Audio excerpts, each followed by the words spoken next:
Good morning again. Hello. Again, my name is Carrie Mitchell. My pronouns are she, her, hers.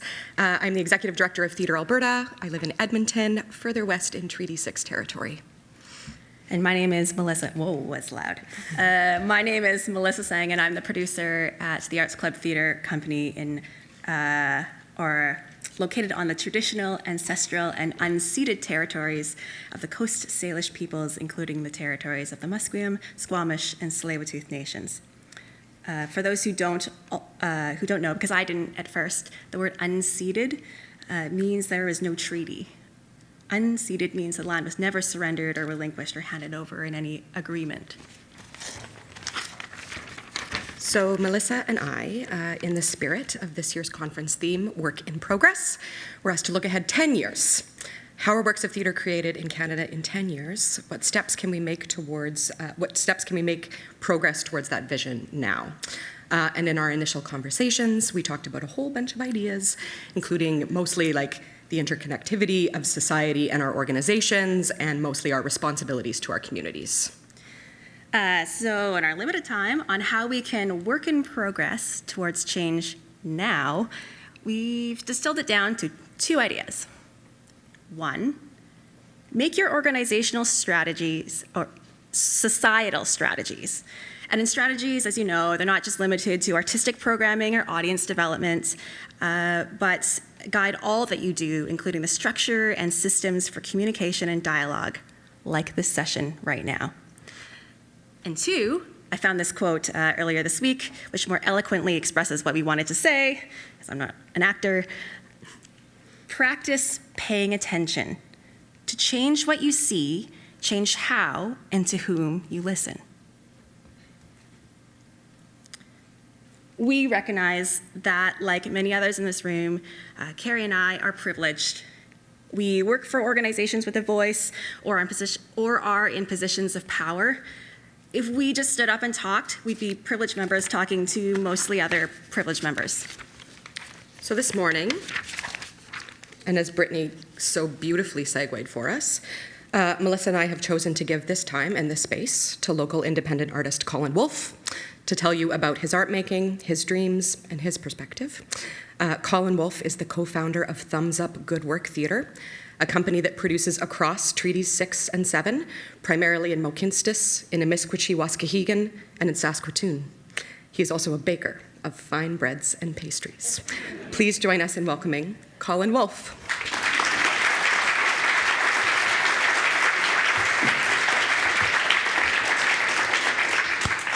Hello, everyone. This is okay volume. This works? Great. Thank you, Carrie and Melissa, for welcoming me to this space, and thank you both for giving me space to feel safe expressing this. I was born and raised on Treaty 7 in Calgary, Alberta, in the northeast of Calgary, as I already said, Calgary, in Martindale. My mom is an accountant from Athabasca, BC, and my dad is a stay-at-home dad from Picton, Ontario. Neither of them will tell you that they were raised there, but that is where they are from. I've been told I'm very lucky to have a white dad. My mom's side is Métis from Lac La Biche, north of Edmonton on Treaty 6. The first time I went there was with the Alberta Workers' Health Centre with Gina Punto, and it is a memory that I carry very dearly in my heart. The first time I felt heard as an Indigenous artist and producer and theatre maker was talking with Yvette Nolan in university the week before she was brought up in my theatre class. She didn't know who I was, I didn't know who she was, and she took the time to listen to me. I have a BFA from the University of Lethbridge. My grandpa spoke Cree, and I have no memory of him speaking it. My mom and aunties are just starting to learn Cree, and I could not be more proud of them. We're all going down our different paths to reconnecting to our indigeneity. I work mostly in the prairies, splitting my time between Calgary, Edmonton, and Saskatoon, and on some occasions, Regina. My first time meeting the community here in Saskatoon was through their Fringe, which was also the first time I produced a play with my sister, the first time we worked as Thumbs Up Good Work Theatre. Since then, I've been back many times to work with Live 5, Some Theatre, the Salt Baby Collective, and many, many other dear colleagues in this city. I've been told, mostly by white people, that I am lucky. I have training from a colonial house, the University of Lethbridge, where folks say, don't those Indians have a reserve they're supposed to be living on? Where the profs tell you, if you tan, you could look like a real Indian, and you could get one of those cultural advisor positions at one of those big houses. Our training systems are colonial. Our post-secondaries are colonial. Our theaters are colonial. My advice to young marginalized artists going through these programs, and what I would have said to myself is good luck, armor up. That's it. I hope the best for them. I hope they don't get crushed. I hope they don't bear the brunt of a racist society peering down on how they don't fit the colonial theater mold of what an artist should be. And I mean bodies, I mean skin color, disability, wealth, class, I mean all of it. My advice to marginalized artists finishing their training and starting to audition, armor up. It's harder. My sister and I graduated from our training programs, battered and bruised, not quite lucky enough to come out unscathed, and decided to start our company, Thumbs Up Good Work Theater. We did a fringe tour, and we were just learning how to be Métis artists. We held bake sales and asked our aunties for donations. Thankfully, I have about 1,000 aunties, and I'm a very good baker.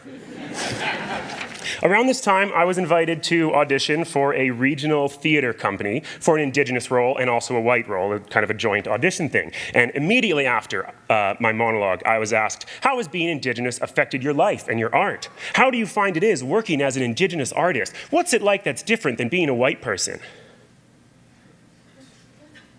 I fumbled over some comments about struggles, not wanting to point out the irony that one of my biggest struggles is feeling dehumanized in exactly this situation. Exactly what this person was doing to me. I fumbled through something about not wanting to complain, not wanting to whine too much or sound too negative, knowing in my heart that this was costing me, and it would keep costing me. But I'm very lucky. I went to university as a half-breed in a polarized city. I know how to keep my head down, and I was told when to bite my tongue. He said, don't worry, the scene's changed. Those things aren't really a problem anymore. 5 years ago. These things, he said, these things aren't an issue. My experiences so far as an Indigenous artist, the specific experience they were asking for, which I think is illegal, but I don't really know. Did I not tell the right story? Was I not noble savage enough? Should I have talked more about mental illness, alcoholism, smudging? Maybe I should have said I love to use theater to share my culture with white people. Are my experiences as an Indigenous artist just exceptions? Are Indigenous artists having a better time? Is it easier for other artists? Maybe it was just Lethbridge.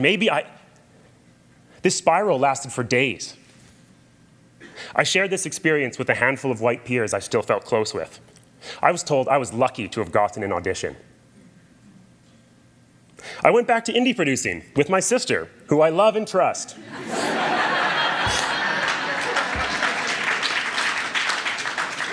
I only work for other people who I trust. I rarely submit for auditions for companies in this house because of these experiences. I rarely apply to positions whether they're Indigenous or artistic producer because of these experiences. By 2015, Thumbs Up Good Work Theater had attracted a small group of folk who wanted to do little indie projects together with us, mostly misfits. It was important that we do our best to compensate them fairly for their time and efforts, and the bake sales just weren't cutting it anymore. And so we decided to apply for a grant. We needed funding for a 1-week run with a short rehearsal. Before pen could touch paper, we were having a 2-week conversation on if we were Indigenous enough to apply for Indigenous funding. We never ended up submitting the grant. We got 80% of the way through before we gave up for our own health. Instead, I started a gardening company. I was 23, and I could easily sell my back and my knees to pay my peers to make their work. I run it with my wife and my cousin.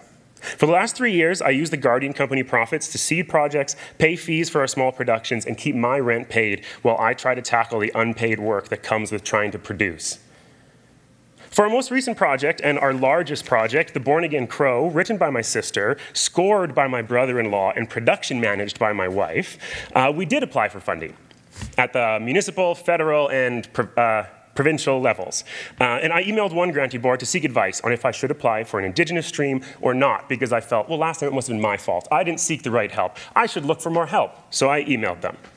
Their response was short and sweet. You're the Indigenous person. Shouldn't you know if it's Indigenous or not? Indigenous or not. I'm a half-breed, so that rings really sharp in my ears.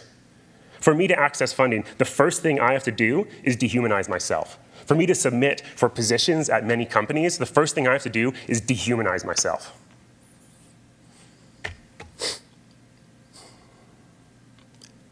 I didn't respond. I almost didn't submit the grant. In the end, I did. I did submit it. Since I don't know who my elders are, I submitted for the normal funding at the municipal, provincial, and federal levels, and I got 3/4 of our funding. The reaction from my white peers, my normal peers, why did you apply for our funding? Don't you have Indigenous funding you're supposed to apply for? And getting the grants wouldn't have even mattered without $2,000 donated from my guardian company, the money my aunties donated, all the $2,000 of pie bake sales that I did over Christmas. We wouldn't have been able to pay deposits on anything because not a single penny of those grants came in before our deposits at venues were due. My wife and I took on that financial burden for 4 months and just lived in poverty until the grant funding came in. This is the reality of producing theater right now for me and in my future.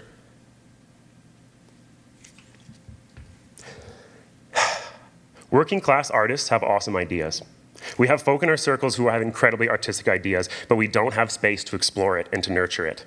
Big spaces sit empty. Rehearsal halls, performance spaces, offices, back rooms. And I've been asked by some folk who are trying to address this problem at larger organizations, what is a space that will be most useful to you? How can we grant it to you? All of the spaces will be useful to me. I could use any space offered to my advantage. I run my theater out of the same living room I run my gardening company, hang out with my friends, do respite care for my cousins, feed my family, all of it. Any space would be a game changer for me. And so yesterday and today, I came up with 10 game changers for space, for things that you can do that would change my life as an artist, and I definitely recommend connecting with your communities to see what they say. Okay, 10 game changers for space I came up with yesterday and today, or fairly low-risk bones you could throw us.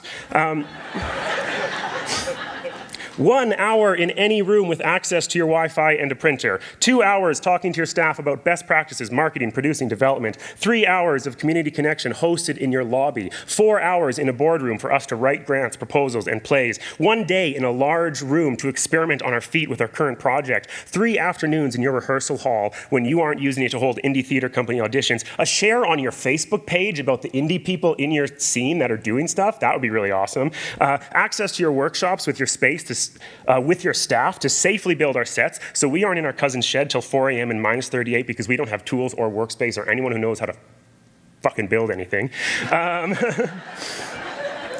And big houses leading difficult conversations through funding, space, mediation, community building without the need for first being petitioned to do it by at-risk community members.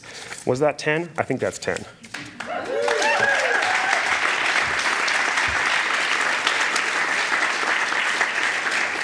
It took me 2 days to come up with this, on a whim, not thinking too hard about it. I definitely recommend get your communities together, get the people who aren't invited to your room, and ask them about these things. Emerging artists, future arts administrators, marginalized artists, excluded artists, hidden artists, together in a room to brainstorm game changers for space like this. You will be surprised what you learn, and I'm sure we will be surprised at how much you want to help us. I'm sure we will.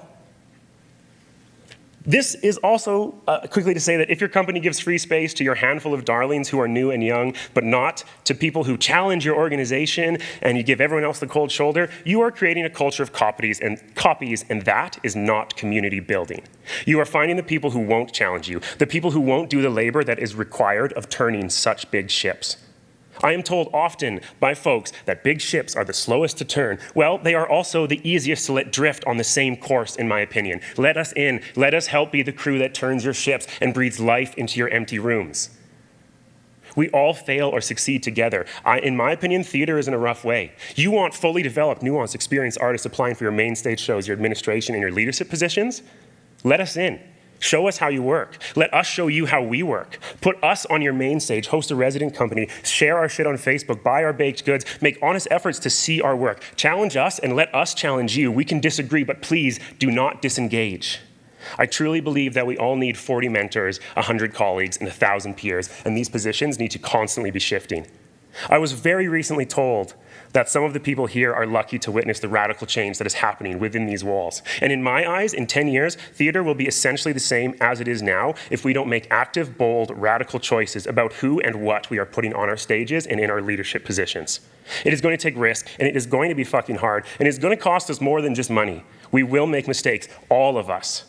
But without action now, without meaningful support, without a change in the inherent way we treat each other, without open access to space, without meaningful action to show marginalized communities that they are welcome, celebrated, and protected in your spaces, without that meaningful change now, this week, this month, this season, I can tell you right now that I personally will not be interested in what is happening in this room in 10 years. Thank you.